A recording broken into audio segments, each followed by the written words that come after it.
Please rise for the Pledge of Allegiance. I pledge allegiance to the flag of the United States of America and to the republic for which it stands, one nation, under God, indivisible, with liberty and justice for all.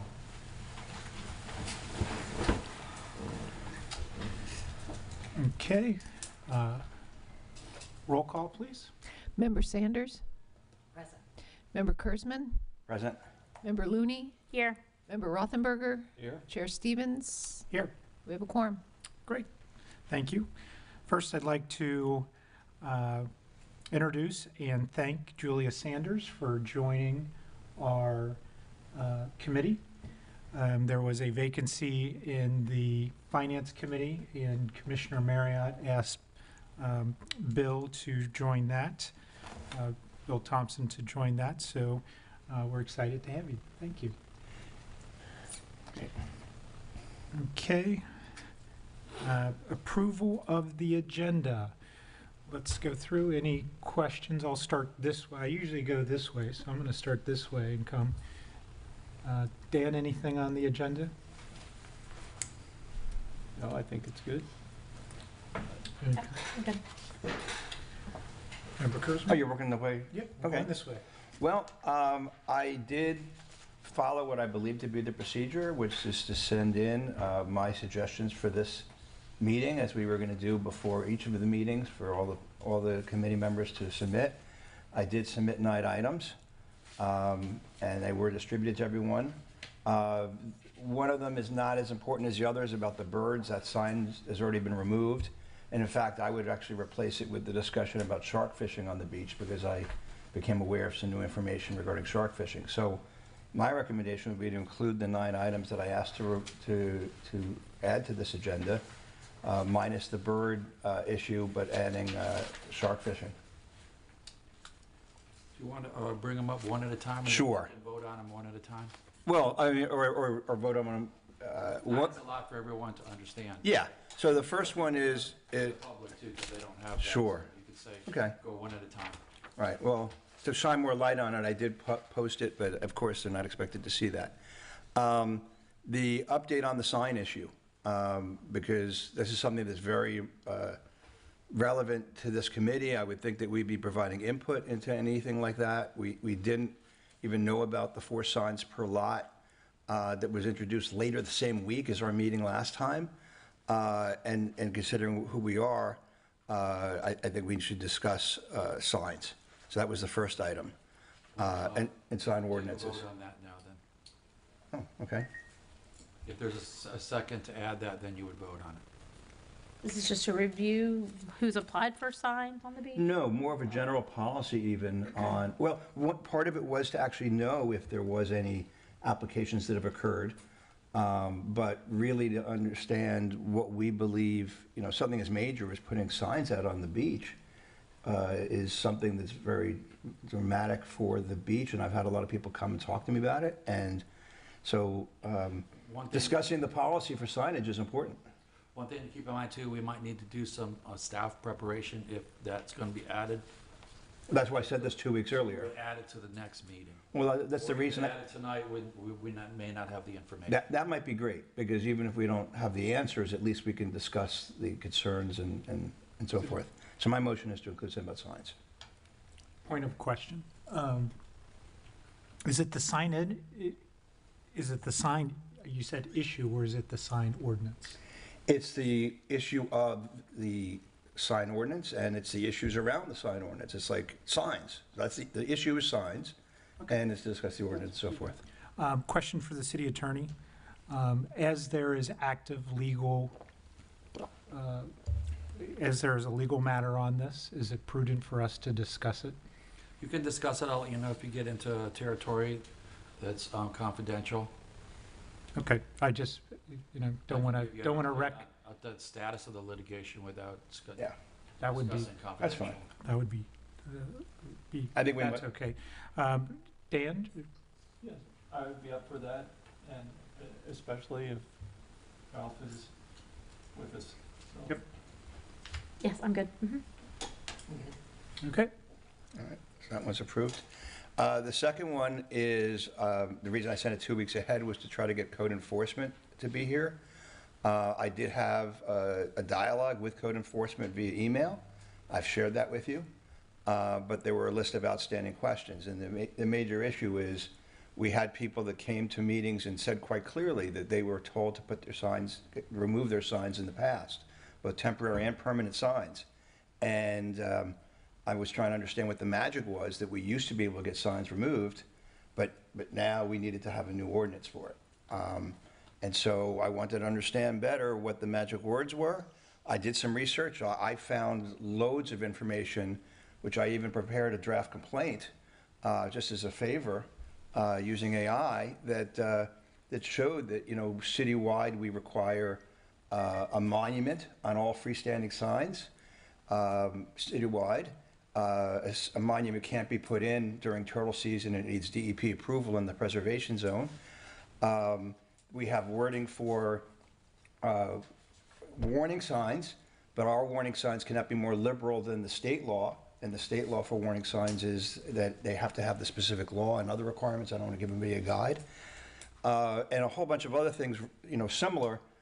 So I wanted to just have that discussion about why do we need a new ordinance, which might help remove the risk of litigation by just enforcing the laws we had. So I want to understand better what the current laws we had were and why they stopped working. Point of question, isn't that the same in terms of the sign ordinance one? I don't see those as separate topics. We could combine them together. So in there, we could have a discussion about ordinance. Yeah. Or enforcement of sign. I was trying to be very clear about the nuances, but it certainly could be one. What's your third Yeah. one? So did we get agreement on just combining those? I guess, I yeah. think it's a Yes. subsection of, Yeah. Okay. do you have any other sign Well, related ones on well, there? then- We just put it as one. Yeah, no, I think instead that's of good. Having 10. I think that's good. So we have one for signs. The next one would be protection of areas traditionally used by the public. So this would get more into the sheriff aspect of it, where regardless of whether it's done via sign or the state law is that without a sign, a property owner or their agent can ask someone to leave a property if they have the right to do that. We now have hotels that are putting up resort pass subscriptions where you pay $25 or $50 to get a wristband just to go on the beach. Parts of the beach that were considered previously, I believe, public, because even our comprehensive plan and land development codes say that the preservation zone is to be protected for the rights of the citizens to use the beach and to guard against development that conflicts with that. So, and a couple of years ago, there was work between the city and the sheriff's office to give them the surveys, and it was decided not to do that because that was not a reliable metric or fair metric to utilize. So for this to now change without it even coming before the beach stewards or even coming before the city commission to discuss such a major change in policy, I think we should just be discussing that and giving our input, because we're a committee. We don't decide anything. But I think that we should be giving some input to the city commission on this matter, or at least discuss it. I'm trying to understand. What would you call that topic? The subject? We're trying Sheriff enforcement and/or rights of property owners to treat parts of the beach as a private beach rather than only private property. Because there's a big distinction between the two. You can have private property but still have a public beach. I think you're talking about trespass versus customary use doctrine. Yeah, but I'm not using the word customary use yet because that was the next item, but maybe we should combine it. The customary use item was what is the action plan for customary use? You did a great, the city attorney did a terrific presentation last month. And again, shouldn't beach stewardship be part of that process and helping? And I have some ideas on how our customary use ordinance could be very effective and cause a minimal of conflict based on writing it similar to our earlier one or the way Reddington Beach wrote theirs that help really show things. So discussing a customary use, but that's more the future versus this first item that I was mentioning was more just current enforcement that people can be trespassed right now. I don't see a distinct difference. I don't need to argue the two. Yeah. I mean, it's Combine either them. private property or public property, and if it's private property, and before I say this, I respect the rights of private property owners in accordance to our comprehensive plan. I also recognize that customary use doctrine in Florida exists. But to discuss trespass or not trespass, or how an entity is using their private property,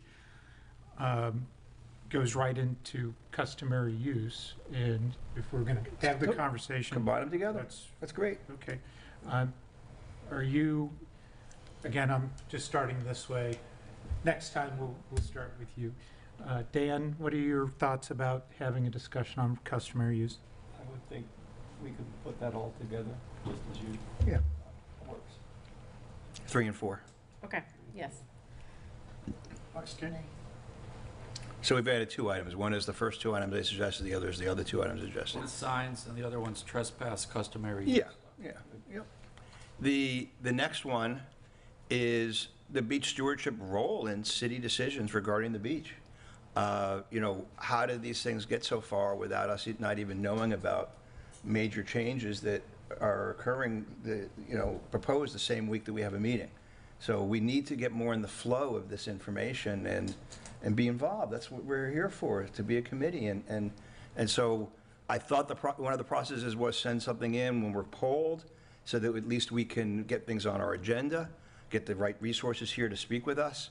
But also, we should be perceived as a great resource to the city, to provide input, to help the city commission, to help the staff, even individually if we speak on our own, but because we've gathered expertise, to be involved in the process. And then maybe we could have had even an emergency meeting if we needed to, if we had known. But it was even the same week as our meeting that all of a sudden we were going to start allowing 4 signs for every property. So I just want to make sure that we have some mechanism that we're involved in the process. Let me see if that's similar to anything else. No, that one's on its own. But it would be related to, like, how do we get things on the agenda and how do we get involved? Dan? I think that's pretty clear right now, We don't. to me. We don't get involved. Well, we're here. But we're not even given the information. Excuse me, we're just discussing, yeah. we're not going to have a debate.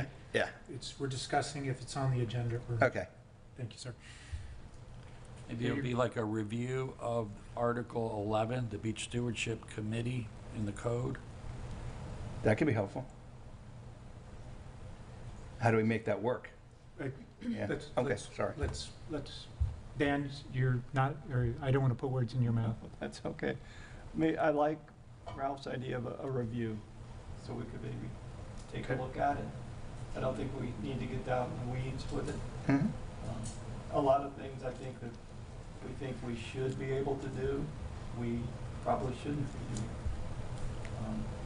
I know that sounds crazy, but there's a lot of stuff, a lot of legal things that need to be taken into consideration. And we just can't be the guys or the women all the time. Do you want to do that next meeting? Because then we can print out and distribute the Article 11 and you guys can go through it. It's only 2 paragraphs. It's pretty easy to understand, but okay. It's more like, we've been through this before. There's more than 2 paragraphs. It's section 22-301 all the way through Yeah, but it's, 22. With, say 9 things, let's move that. I would recommend we move that to next meeting. all right, let's just but could we try to make sure we at least know how we get things on next meeting's agenda for the things that come up between meetings? Because we were supposed to have a process, and we don't have one now, it seems. So in other words, a lot of things happen between our quarterly meetings.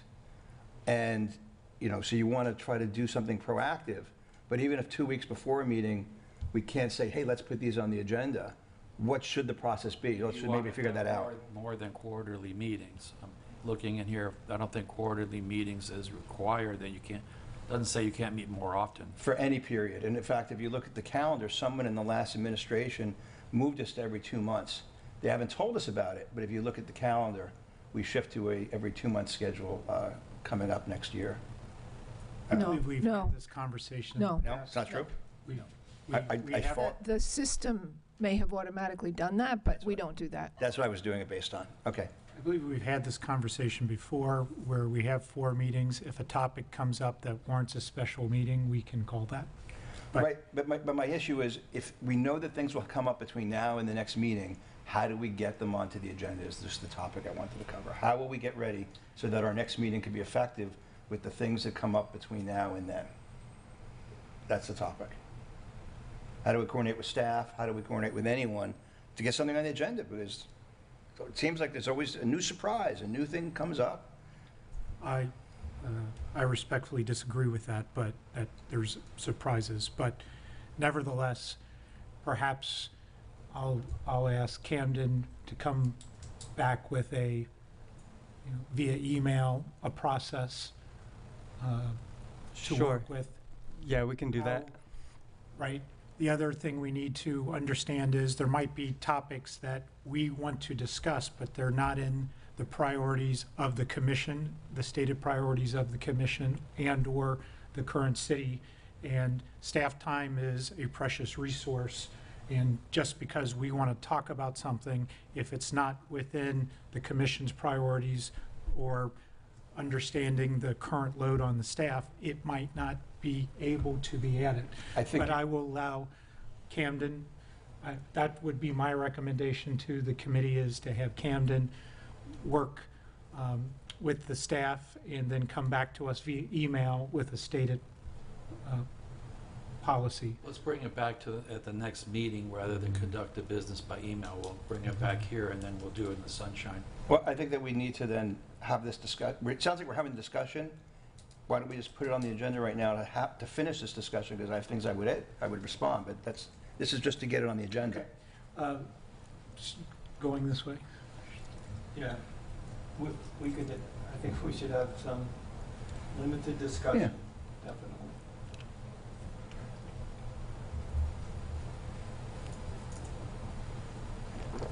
We do have a new member, so I think reviewing some of the things is not a bad idea. So I'm in agreement. Okay, Not real long. okay. My last thing was protection of birds, which I've asked to just move that along. I don't think we probably have enough on our schedule. The thing about sharks was just that I found the state law that said that you can't possess a shark fin at any time anymore. And so therefore, people are cutting the shark fins off right on the beach and leaving them, because carrying them to the garbage is already violating the So law. you would like to have the So maybe fishing just on talk the ab- beach as your fourth? Just talk about that briefly. And then my last item was how do you get topics on the agenda, which we already covered. Yep, So we're done. That's it. When are we talking we're sharks? talking about fishing on the beach. Yeah. I think that's a good one to put in there.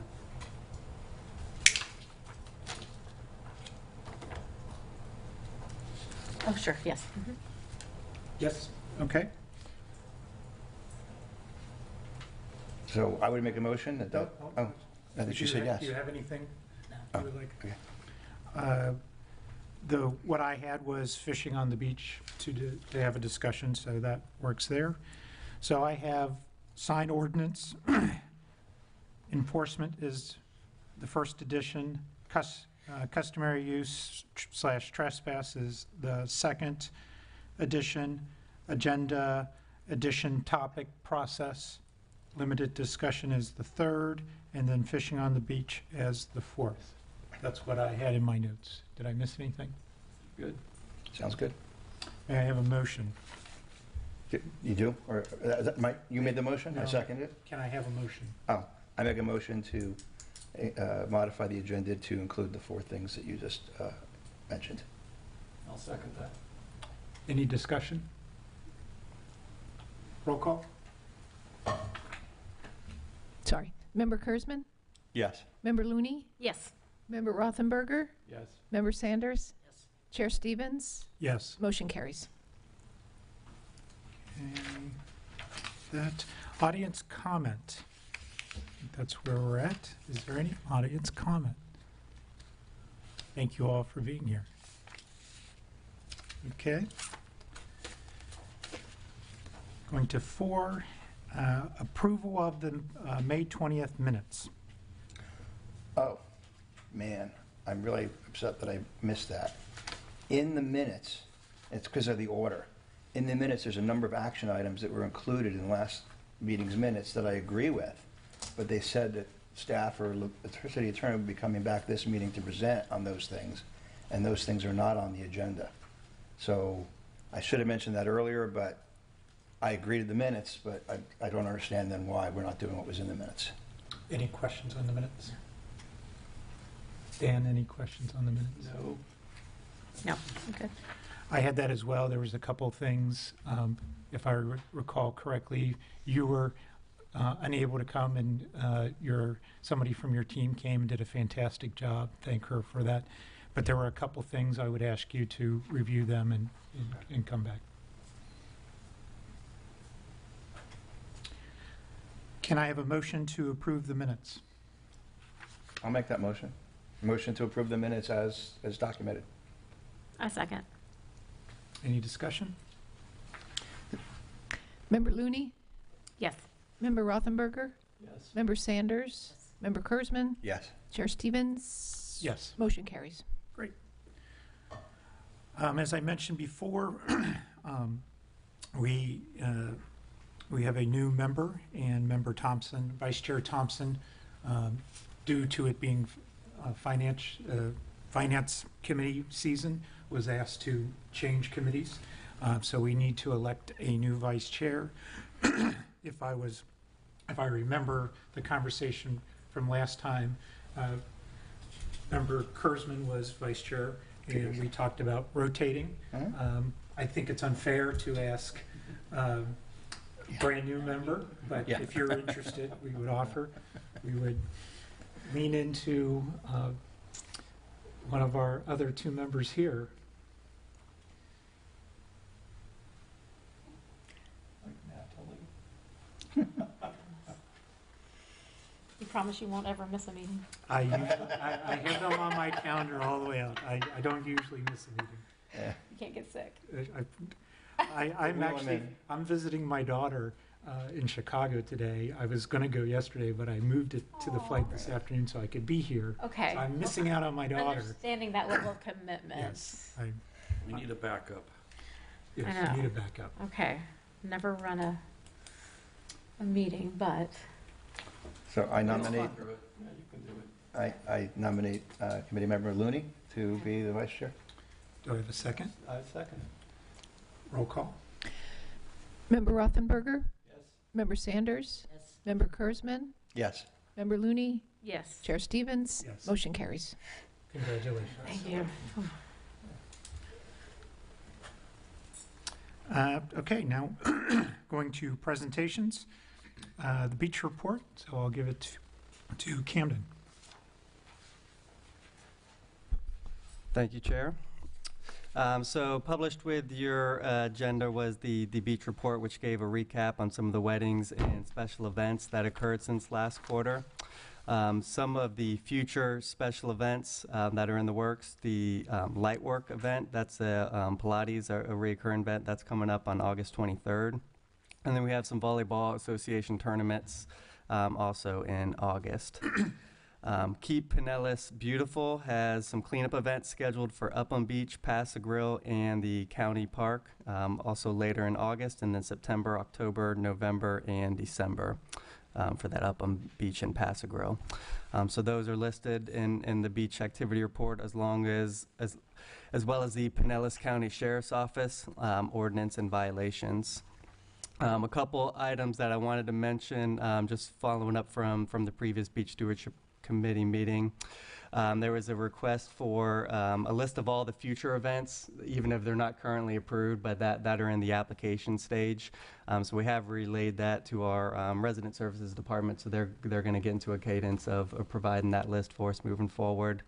And then there was also a request about a presentation from city staff on the process of the events. I think that stemmed from the Country Thunder event. So that's another thing that we'll plan on bringing back at a future meeting, doing a formal presentation with that guide.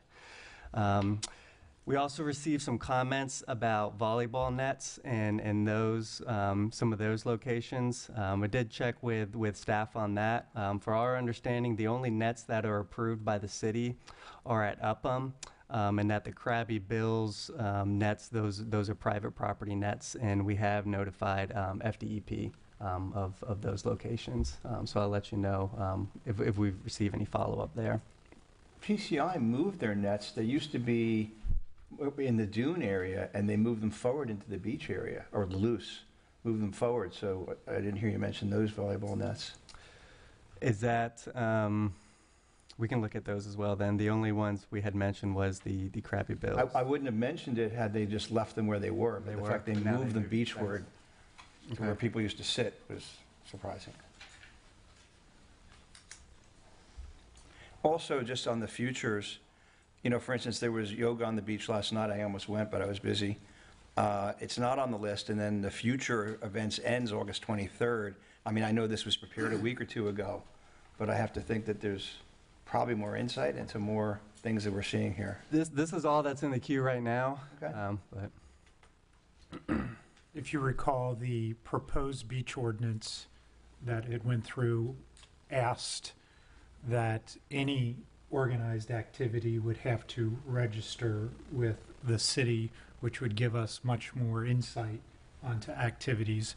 I know that was talked about at a commission meeting, excuse me, and one of the commissioners who's here mentioned that he thought it was going to that should come after the legal seminar on customary use, which our city attorney did and did a fantastic job, as well as some open public comment.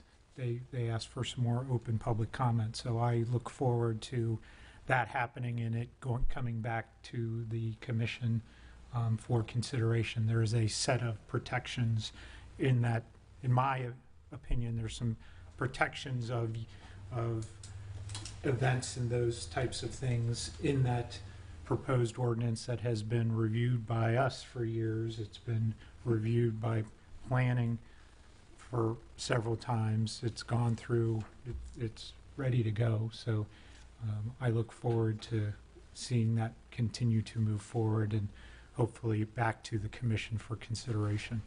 Well, just on that topic, yeah, I think it's very important to do that, but in conjunction with the customary use wording, which may have been what you were saying. But what I also noticed, and this may be helpful to the city clerk's office, is there's a page that says of all proposed ordinances, the public notices for all ordinances. And it seems that some organizations are reading what's in the proposed ordinance, like what we published about putting 4x4 posts in the beach in certain areas, and they jumped in doing that. And when I discovered this page, I said, oh, gee, you know, maybe they just thought these are the new ordinances, not just proposed. It didn't even go anywhere. But now that you mentioned what you mentioned, I feel like it's almost selective because, okay, you know, some people noticed that they could put the 4x4s even though they can't yet, but it was in the proposed ordinance. But it also proposed that they need to register to do functions. And there, of course, people are following the law and the current law. So I just think we need to make it clearer, if we could, on our website, that the public notices are not notices of new ordinances.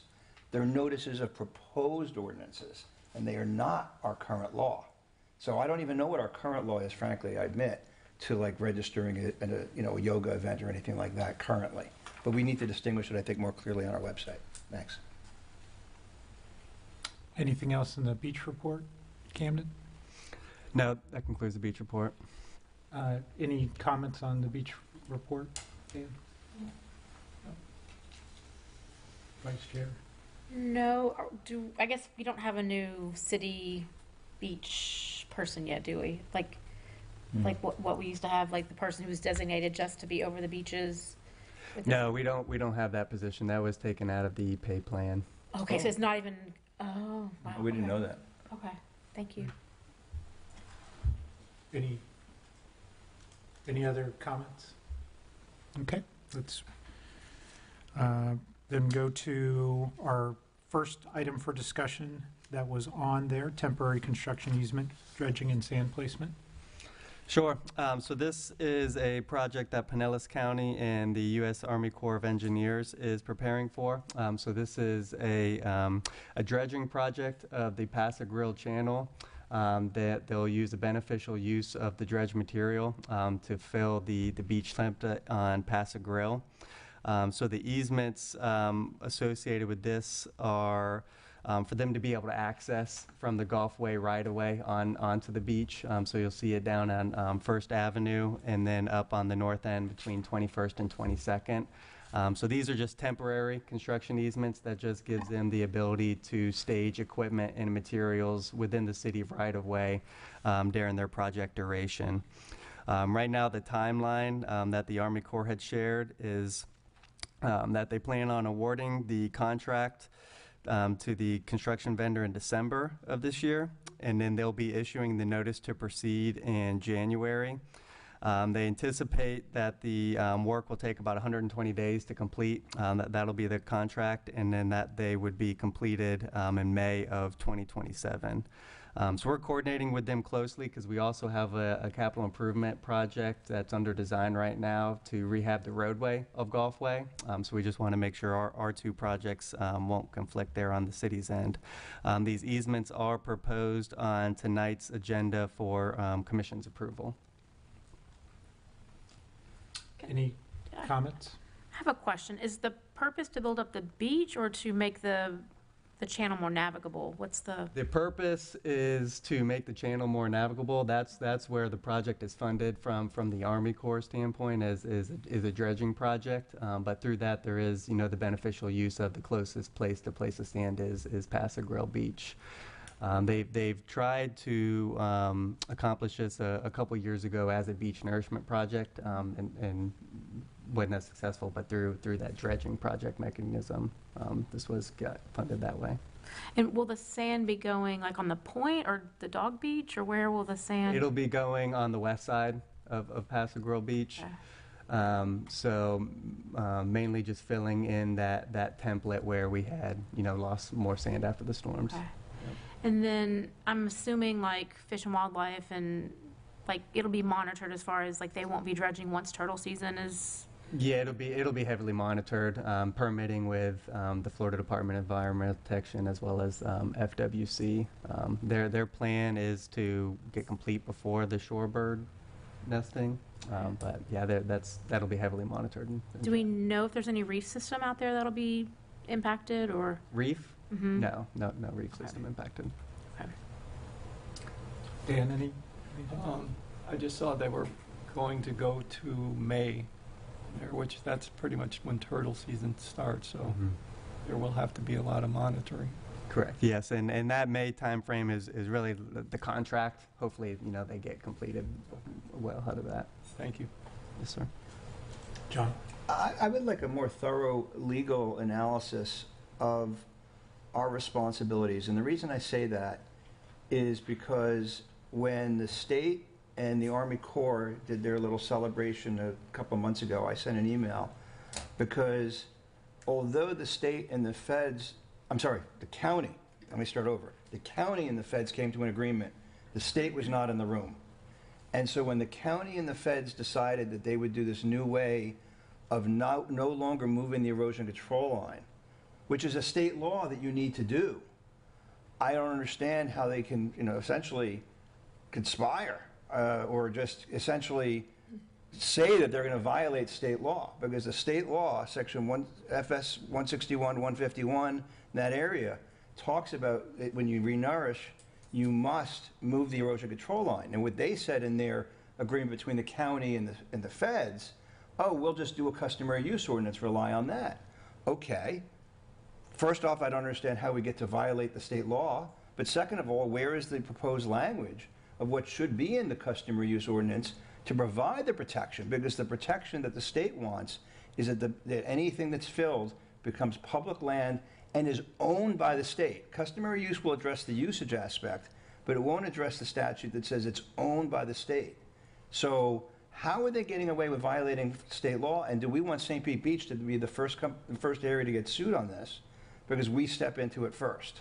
So I just really want to understand, are we clear and clean that we're not violating the state law about erosion control lines in doing this?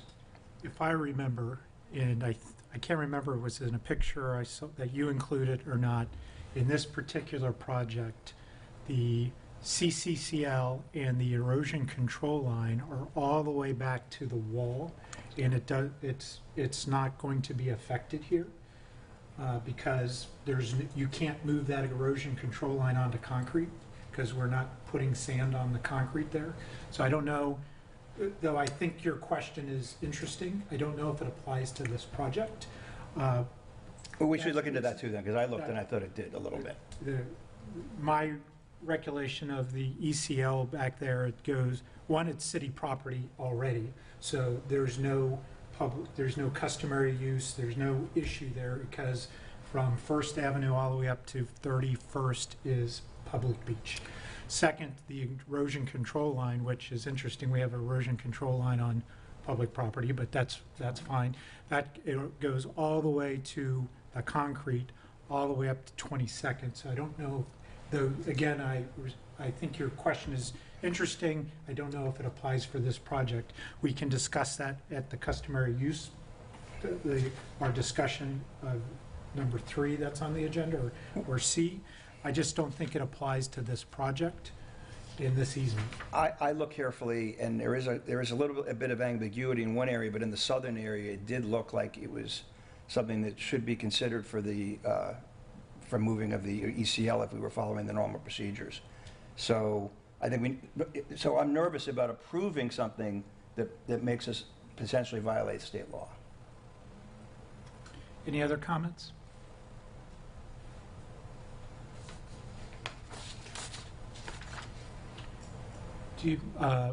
My comment is, do we have clear line of sight of where, it's kind of on top of her question about where the sand is placement? Yes, yeah, we have the construction plan, so it's all within that same like permitted template for the fill. So most of it will be towards the water line. Most of it. Because they did the dune They area. did the dunes and already. then they planted the dunes. Yeah, it won't be coming up that far upland. Okay. Maybe the better question, or that I should have asked is there any, that's sort of what the chairman was asking, is there any, not all or most, is there any area that we'll be filling that is on the seaward side of the current erosion control line or city ownership? All of it, because the erosion control line's at the seawall. No, not, it's not. I mean, there's areas that it's not, and by the jetty, it didn't look, from the pictures. So you're saying that there's nothing that's going to be on the waterward side of the ECL? The landward side. The landward. No. I can send a copy of the construction plans out if that'd be helpful to you. I saw some of them, yeah. The concern is that we would be required to move our ECL outward, no, I'm sorry, inward towards land because we've done more filling. No, it'll all be seaward of that line. So then even if the law,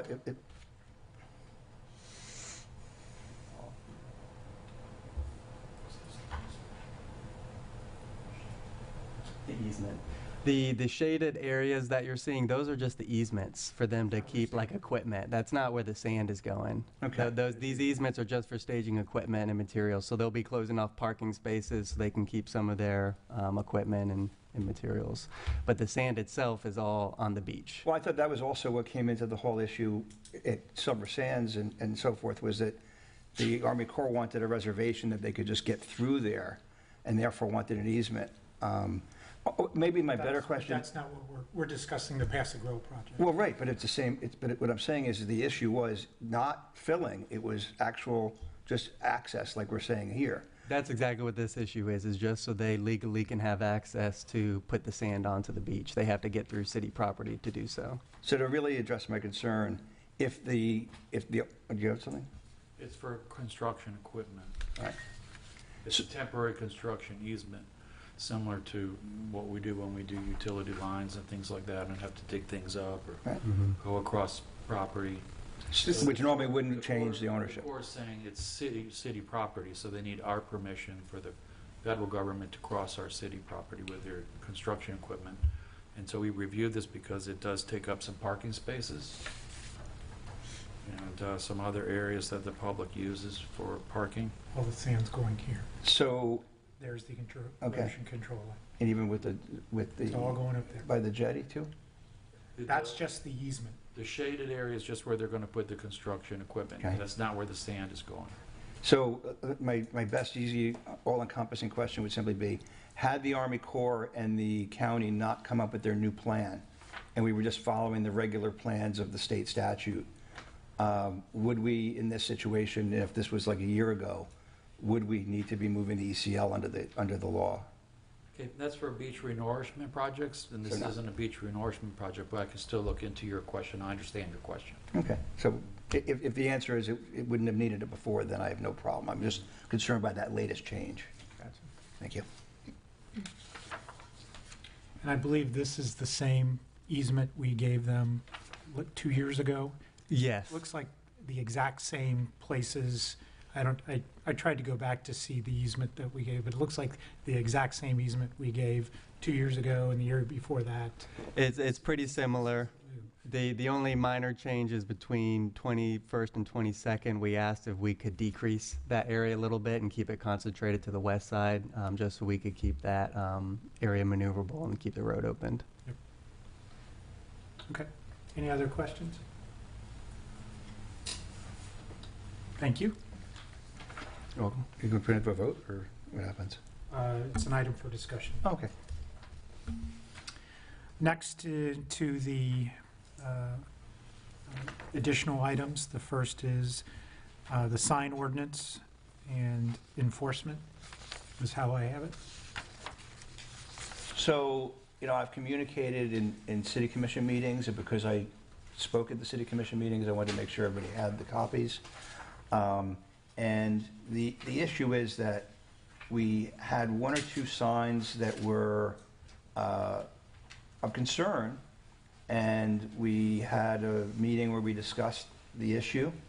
But later that week, the second reading went from an ordinance that restricted the ability to have 2 signs, and in fact get them removed, to instead becoming that those signs that were existing needed to move, not be removed, so they could go elsewhere, just be 50 feet away, which is not what we discussed.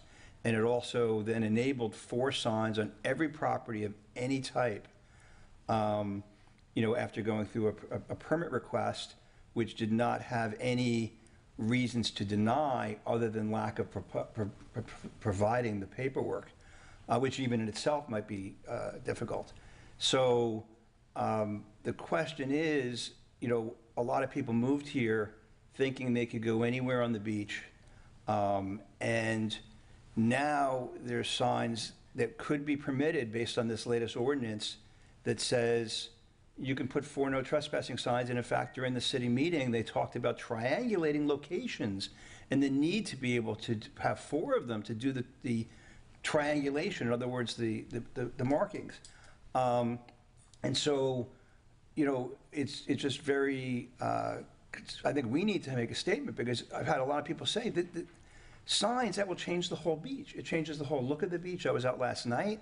Now they've got, markers on it to see it. But even at night, unless you have a flashlight, which of course you shouldn't have, you really don't even see the sign now. But the sign, that sign says private beach. And what we've enabled in this ordinance is the ability for everyone to put 4 signs that say private beach, despite the fact that if it's a public entity, if it's a commercial entity and they say private beach and it's not a private beach, they're getting in the way of consumer protection laws about the state and the federal level, is my understanding. And the idea that now people will have to not be able to walk freely from one hotel to the bar at another hotel at night, and all sorts of things come up. And it just changing the whole character of this whole beach. And so I'm not just, I guess I'm conflating it now already with the enforcement and customary use, but the signs themselves, it's just, why would we go from not allowing signs, where we would remove temporary signs, we would remove permanent signs, to all of a sudden now allowing 4 sandwich signs, when we have an ordinance that says our preservation zone needs to be preserved, which is everything seaward of the coastal construction line, not the ECL, the construction line. Everything is in the preservation zone. In the section that says you can have certain signs as dictated by your zone, for the preservation zone, it has 0. So there's no exception in the preservation zone. and we just carved out a huge exception without really understanding it.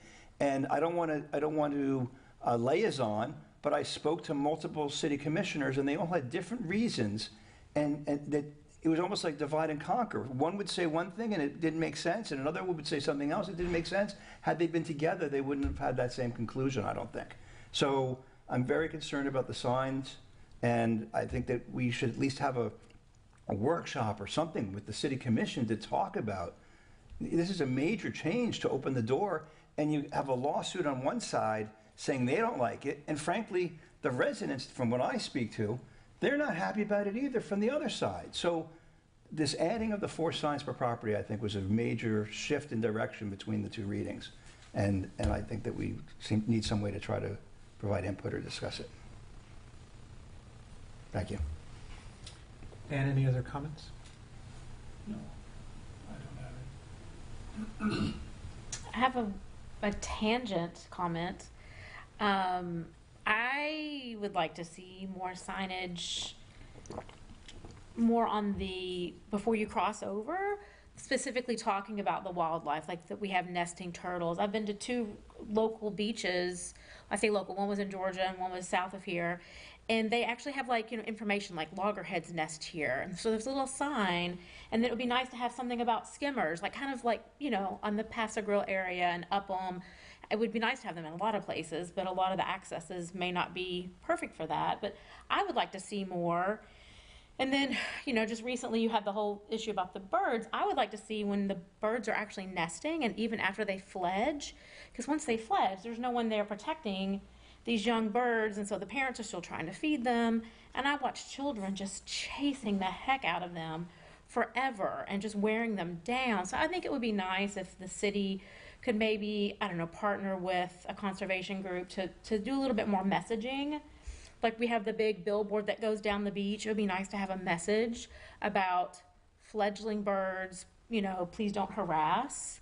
I don't think people realize that their children chasing the young birds is harassment, and it's exhausting them. Like I watched it for like 30 minutes one night. And so anyway, so my message about signs is kind of a different thing. I would like to see a little bit more preservation signs. I know we lost a lot of stuff with the storms, but that's kind of my focus is, how can we communicate better with locals and visitors about this is a preservation area, please don't harass, be mindful, things like that. Well, once they put up all the no trespassing signs and private beach signs around it, I guess you won't have that issue, right? Any new comments? I don't have anything from the city. No, we take these comments into consideration. Thank you for your input. Okay. Moving on to the next item, customary use / trespass. So, as I mentioned during one of the city commission meetings, a property doesn't even have liability to maintain the property or to notify people of hazards as long as it's treated as public. That's the Florida Open Space Land statute. And so when people say, well, we need to restrict the public from coming on our property because of the liability, it's actually backwards. They're creating the liability by restricting the public from going on the property. And in the past, when we had all the mom and pop hotels here, and I believe that those entities could have shielded themselves. They had the luxury of being the exclusive people to put chairs out, the exclusive people that could have their guests are the only people to use those chairs, and yet they could be free from liability when people would just walk through. It was sort of the nice, friendly feel of our beach. Now we've got bigger companies coming in, or for whatever reason, people are saying, oh, well, I want to make it private. Well, that ship sailed because you've been able to hide behind the open space ordinance, the statute, all these years. You've had, and it's been a good deal for everyone because, everybody got along and it was very nice. And so that's been the customary use. And we need to document that. One of the best ways to document it, I believe, is that right before the law changed about 6 years ago, the city made a declaration. They made an ordinance, but that ordinance was a declaration of what they considered customary use to be at the time. Now, whether they then rescinded it for other reasons is a separate thing, but they documented this is the state of customary use on this beach. Now, that's different than, let's say, Reddington. Reddington documented that only the 15 feet at the coastal construction line is for the private entity. And that's not at all what we're saying here. We're actually saying that typically people were using the beach closer to the water publicly, and you just, basically you just weren't an idiot. You know, you don't go and you put a boombox in front of someone's, chair. You don't put an umbrella in front of someone's chair. And that's sort of the Reddington approach to document some of the rules of decorum, many of which already exist in our current ordinance, but we could maybe tweak it. So my suggestion is that what we do is we modify our current ordinance to instead be written around a customary use ordinance. But in that customary use ordinance, like Reddington did, it says, oh, but we protect the hoteliers or whatever because they're the only people that have the exclusive right to rent chairs or do commercial business on that property. But at the same time, people can walk through, but they can't drink, they can't bring things, they can't, if you're running a restaurant, you can't bring a picnic into someone's restaurant. If you have a business on the beach, you can't bring your own picnic into their beach. So that's one aspect of it from customary use. And then from enforcement, we've been down this road. And in fact, the previous administration, 2 administrations ago, was very concerned that by allowing the sheriff or recommending, giving them the surveys to enable them to trespass people was very dangerous, slippery slope, and shouldn't be done. And it was withdrawn.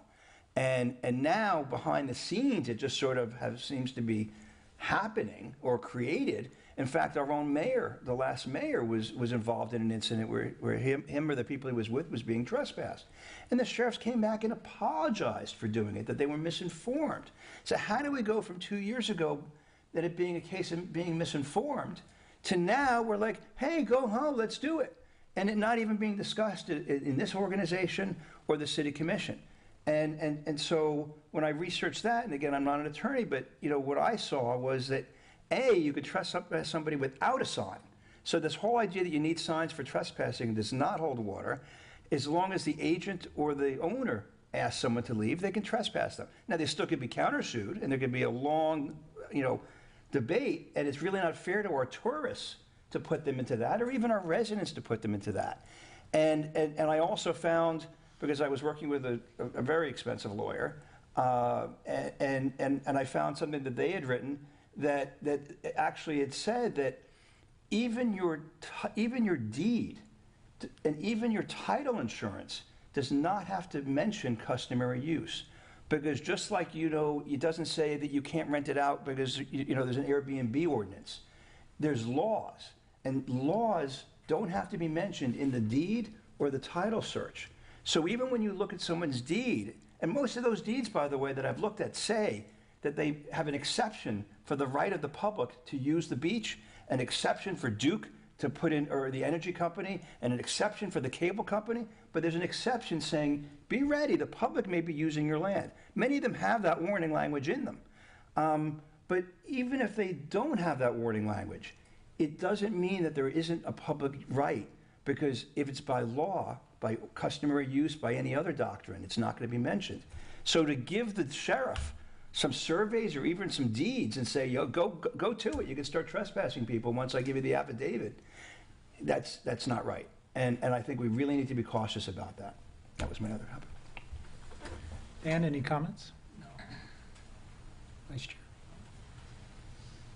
I feel like the subject just goes in circles. I don't really know where to land on it. I do think the city, they're working on it, coming up with a very specific opinion.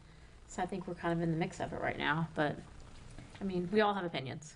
Good. But, yeah. I just had something I forgot to add, and that is that was just talking about the rights. But even where the property lines are is not clear, because a deed or a title is not automatically updated due to accretion or erosion. So in other words, if the sand goes and gets added gradually, that would be theirs, but they need to apply for it. And if it erodes, they lose it. But the avulsion, which is sand from a storm, or it even says man-made avulsion. So man-made avulsion is, for instance, beach nourishment. So what I've seen happening, and I did the analysis, and this is from the Florida DEP site, over the 100 years from in the 1875 to 1975, the beach went like this much. And from 1970, in the 50 years after that, it went 4 times as much. So our rate of increase of sand on our beach has gone up 8-fold. And it seems to coincide with when we do reach nourishment at Upham. Where do you think that sand goes when it disappears? I mean, right now already it's like a 6-foot wall because it got eroded, and that sand gets sucked out, and then the next thing gets pushed over downstream. So why do you think that these other parts of the beach south of Upham have gotten so huge, the 8-fold increase of rate, other than avulsion, meaning that it's public because it's not even theirs to own, before we even get into that other discussion? Thank you.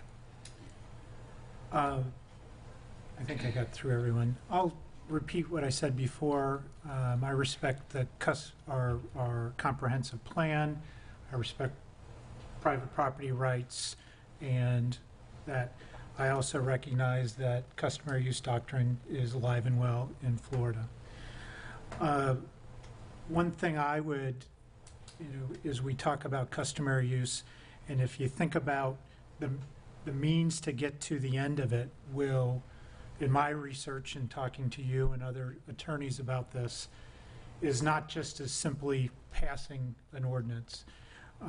If you do that and the city doesn't have the evidence to back it up, it puts it in a very legal peril position to put us in place of a taking claim, which we have seen happen on this beach, and it's a very expensive thing.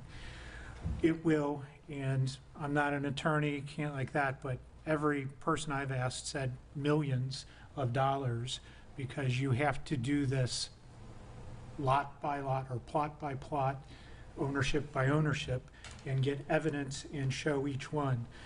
That process will cost millions, and then just because the law changed, it's who fires the starting gun first. Before it was this, before 2018, it was the property owner did it, then they changed 2018, then the city had to fire the starting gun. Now it's back to the property owner needs to do that. Each property owner will sue the city once this happens, and the legal cost, if you use Walton as an example, will be millions. So I would look to the commission in their, let's have a long-term view. If we're going to go down the path, I would say the commission would direct staff to then put together a legal budget to go down the path to properly build out evidence. And that's not just a postcard and a picture and a conversation. You have to go through the level of evidence we think, and the level of evidence a court or a judge will need, property by property. And yes, I think in your presentation, you'd say you do a stretch of beach, but there could be multiple lots in that stretch of beach, and you would have to do that. The evidence would have to go lot by lot by lot by lot. That's just my understanding of the procedure. And at the end, the judge would then declare customary use. So I would just, let me just, jump in, I guess. if I may, let's go in eyes wide open. I would look at the commission saying, are you guys willing to fund a multi-million-dollar project? Walton County was a county that was, though it's not a big county, it's at least twice the size of budget of St. Pete Beach, and it has the ability to raise money for all of their things much differently than us as a city. So I would just, that's my understanding of it. This will not be a, hey, we have a meeting, we go through some draft and we put this in place. It will be a long, multi-year, 5-year process. I think is Walton still going on? If we're going this, let's really open up and really understand what we're asking for and the price tag to it. when we're having road shows talking about sewers and all of that.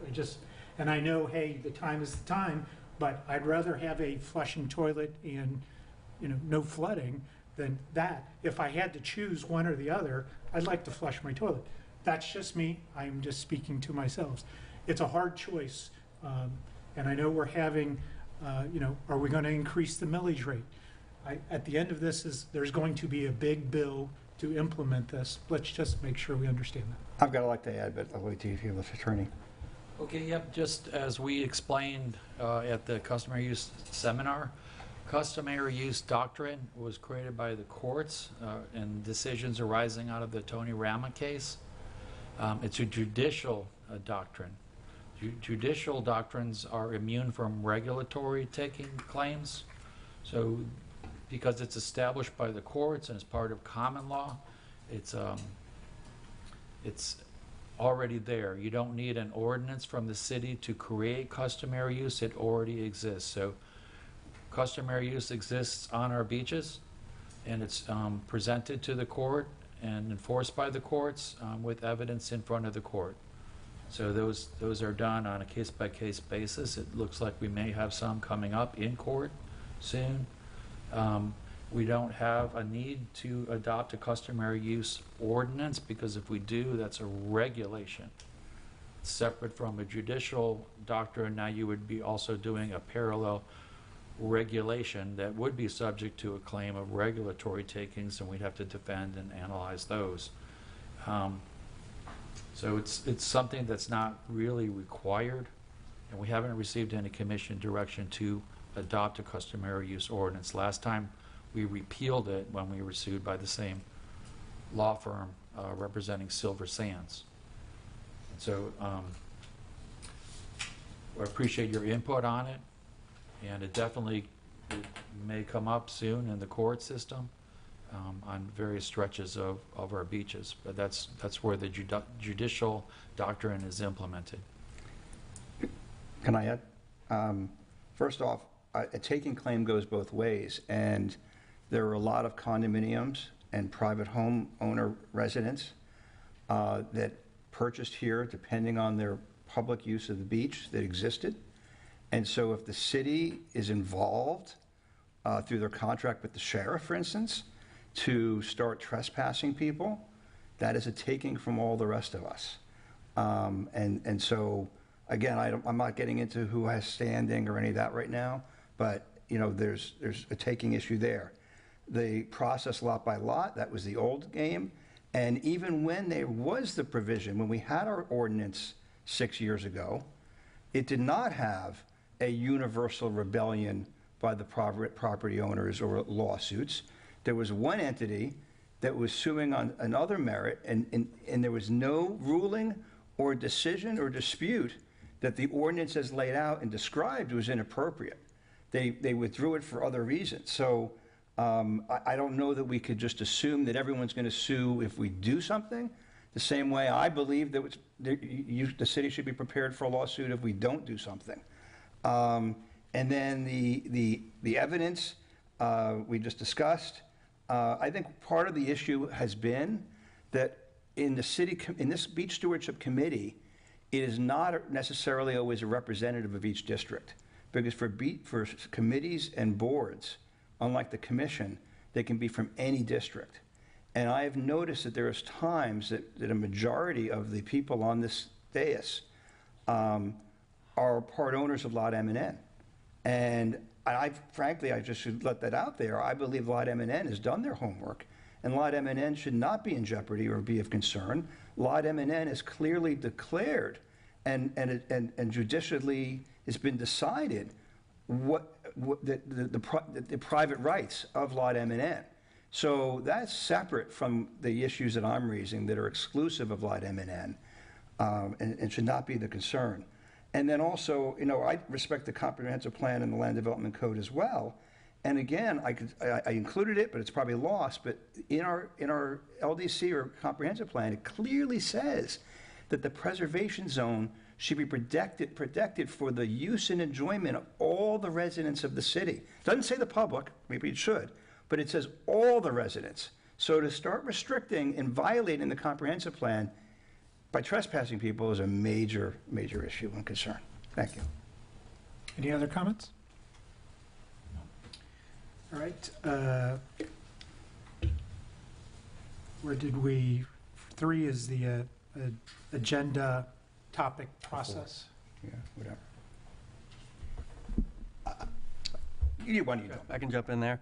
So I'll get back with our city manager to discuss the process, and then we'll email that out to the group, considering kind of resource management. How we're structured currently is the idea would be, you bring an idea up, the board would vote if they want to add it onto the agenda or not, rather than receiving emails, that may add an item to agenda that the rest of the board wouldn't support. So the idea would be, this is the formal setting to bring items to add on to today's agenda or to add items for future agenda. But it would be done as getting consensus from the board that, we would have that on the agenda, similar to how we do like the commission or other meetings. Well, if we wanted to do similar to the commission doesn't agree at a meeting what's going to be on the next agenda. You start seeing something in the newsletter that staff has come up with an idea, and then it appears. And even the city commission that meets 8 times more often than we do each quarter, even they don't have to figure out what they're going to do at the next meeting at the meeting. There's something that happens in between where, the staff talks to each member, whatever, but things happen. For us to wait. Those are things that are brought forward by staff, which you also have. At the city commission meeting at the end, they have commission discussion or commission add-ons at the beginning of the meeting where they ask the commissioners, is there anything anyone wants to add for discussion? And they put that at the end of the meeting. And then if the consensus is that they want that to be a priority and to that come back to them, then they say to staff, please bring that back to us, either low, medium, or high priority, like next meeting or as soon as you can, or less priority. So that's how that happens. You could do something similar here. We did it at the beginning. We put most of the items on today's agenda, but you could also put it on a future agenda. But the problem, Asked to put it on. the problem is at a city commission meeting back there's a table with all the staff experts who can be called in to talk. Well, here, we had a meeting, we talked about the sign ordinance. 3 days later, I read in the agenda, now there's this element of 4 signs per property. And we didn't get to even know about it. So it's one is information, and the other is code enforcement isn't here to talk about what I asked about. It doesn't appear that any, people had time to prepare for what I sent 2 weeks ahead of time.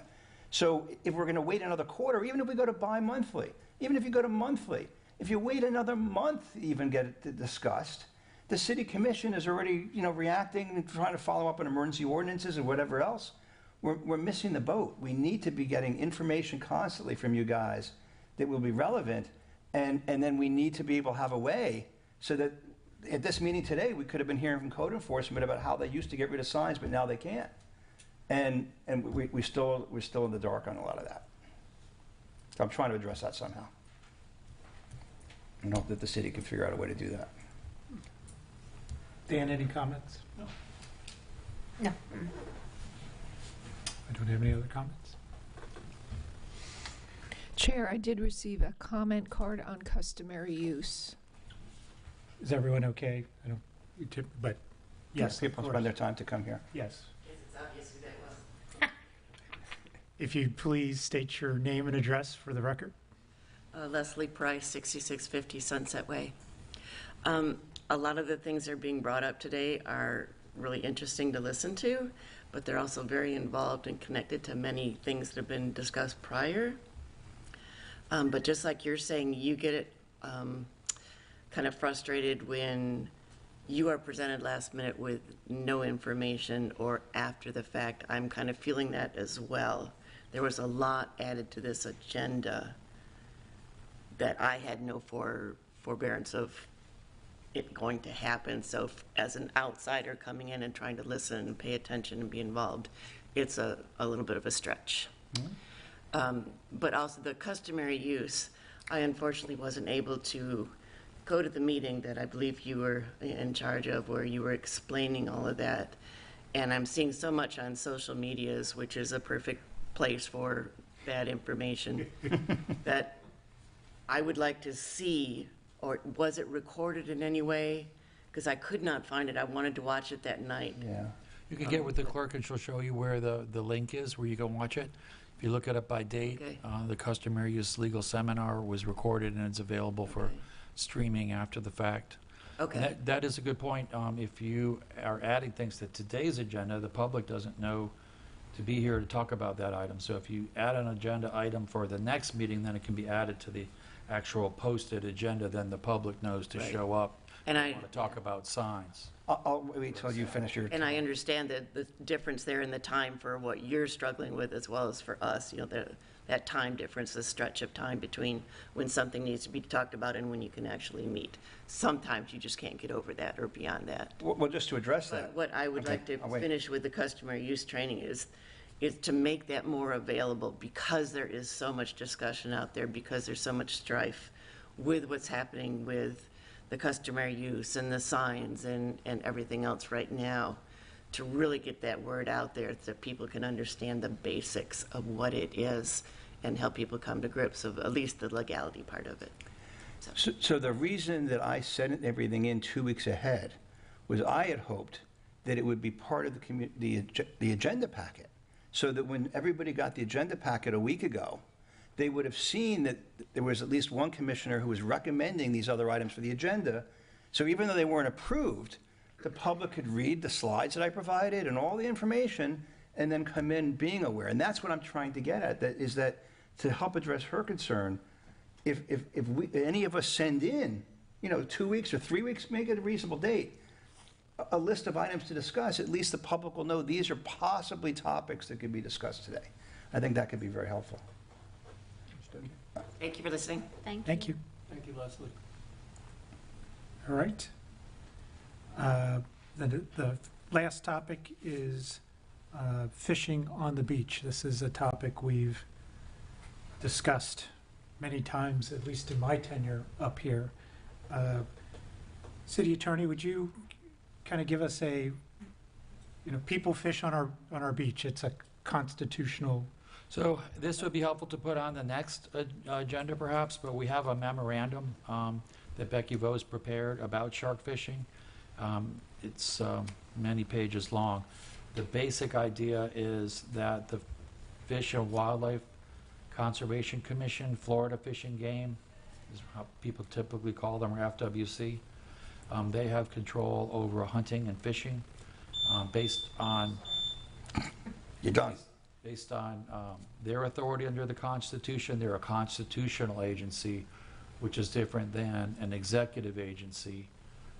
So they have additional powers there. And there's also a recent constitutional amendment that passed through citizen initiative and a vote that gives every Florida citizen the right to hunt and fish. So there's that overlay as well. The way the law and the preemptions break down is the city has the ability to perhaps control fishing, public safety, health, and welfare issues on city-owned property. So if we have a public health, safety, and welfare issue with shark fishing or some other type of fishing or any fishing at all on our city beaches, we can address those. It's city beaches, piers, jetties, docks, anything we actually own, the dry sand going to the mean high water line. We can do some regulation there. So we're limited because there are also private beaches out there that aren't city-owned beaches, but we can do some regulation within the city-owned beaches.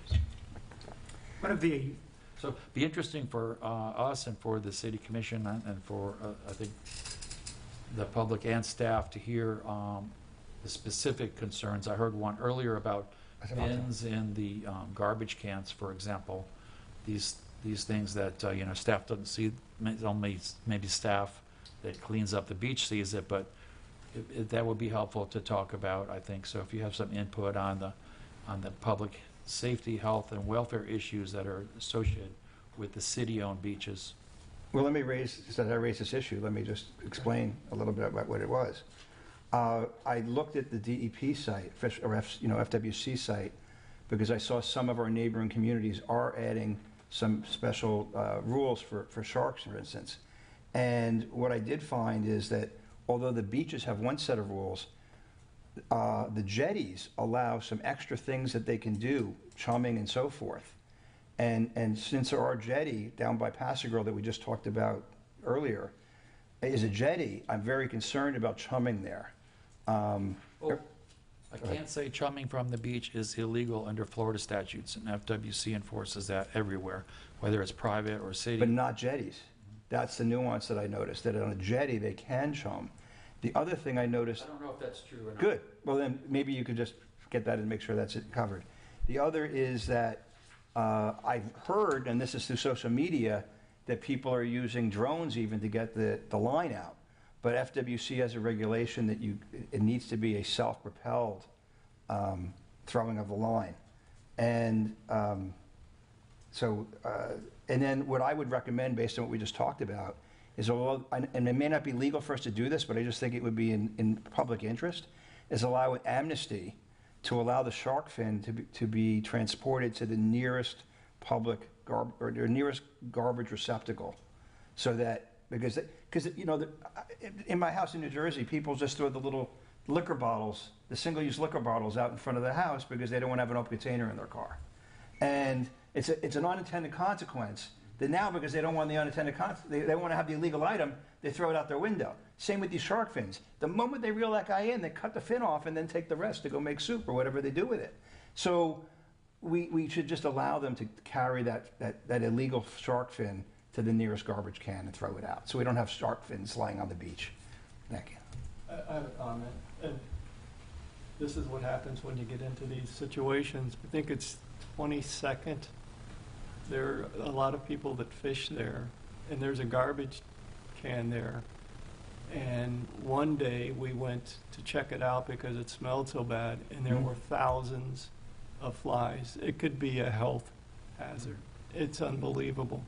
So here, I don't think putting it in a garbage can is such a good idea. So where do you want it? Where should we give them amnesty to? Do you want to leave it on the beach? That's beach property. That's beach property, so I think the city could maybe do something about that. I understand where the whole state comes down with the fishing issue. I understand that. But what they're leaving there is pretty bad. Would a sealed garbage can be better, or what do you recommend? Where should they put the shark fin? They can't take it home with them. They're going to get busted. Take it home with them. All right, it's illegal. Kim, so beach maintenance, when they come by every morning doing trash cans, I'm curious, like, is there like a report, or do they ever like communicate back on like things they find on the beach that maybe shouldn't have been there? Like, I'm just curious, like, could there be a checklist? I don't know, that would probably slow everything down, but like, I did a click list one day. I think I was at 12th Ave crossover. There was the same thing. I was picking up trash. I went up to the trash can, and there was a full size, like, huge igloo cooler in the trash can, and blood everywhere. Like so I did a quick fix, thinking maybe maintenance would know, and then I don't know what you do with that, but it was kind of concerning, right? Like, I don't know if it was a chum cooler. I don't know what it was, but like, it was, kind of creepy. So I'm just curious if they had a checklist of things, like maybe, I don't know, if someone said these are concerning things that shouldn't be happening on the beach, if you see it, check it and then email it to somebody so we know to, maybe monitor more, send the sheriffs out more often. I don't know. I'm just curious if that's something that's already happening, or... We don't have a formal checklist like that currently. We do find odd things on the beach pretty regularly. Yeah. I'm out there. Yeah, I see them. Leave it at that. Yeah. I mean, if we would, we could look into documenting that, but that may just become pretty cumbersome. Well, I know. I think everyone's just curious, like, what do we do? Like, what do you do about these things that are, in a place where you're barefoot and, children, and, I mean, we're trying to maintain a healthy environment for everyone, but I don't know what the answer is. But Any comments? As I was thinking about fishing on the beach, and I'm going to use it broadly, fishing, and I heard you loud and clear, public safety. We've had a conversation before. And could it be a potential solution where the city steps back and looks at swimming zones and declaring a swimming zone in our public beaches, where here's the swimming zone and no fishing within that swimming zone. As I've attended, I'm in District 4, the meetings there, I've heard about getting hooked and all of that. And one way to approach that is swimmers get hooked where they're swimming, declare a swimming zone, and then put an ordinance or something on top of that saying no fishing within that swimming zone. That could be a potential solution to us. We keep the swimmers safe, and we then have non-swimming zones where we allow the constitutional right of fishing. So that was my thinking about this for years, a potential solution. I would just see if the city could consider that as a potential avenue to solve this for our city. To make it less stringent, because in the scenario I heard, and it may have been the same social media post you saw, the fisherman actually, gave lip back to the swimmer and said, well, I was here first. So I would suggest that maybe we could still allow fishing in the swimming zone, but swimmers have right of way. And you as a fisherman are responsible to make sure your hook is never within, 100 feet, X feet of a swimmer, so you don't have to get into the argument of, well, I was there first. Just, if I get tangled in your line, you're the one who's wrong. Your line should not be near anybody. But let them fish at night, or let them fish when there's no swimmers. But just, they have to give leeway to the swimmers. My other concern about fishing and swimming, now I'll go to shark fishing, is if you have repeated shark fishing on, say, Paso Grosso Beach, where then they will learn that, hey, there might be potential food there, and then we have sharks when people are swimming. I can't control that, but I thought if you could contain it somehow that way, we wouldn't get bad press of, hey, there's a shark. Getting that on the news would not bode well for tourists as well. So that was my thinking. Please take it into consideration. Yeah, sharks. Any other? I think we've gone through it. I think that was the last topic. And with that, I will call for adjournment. Thank you very much. Thank you. Yep.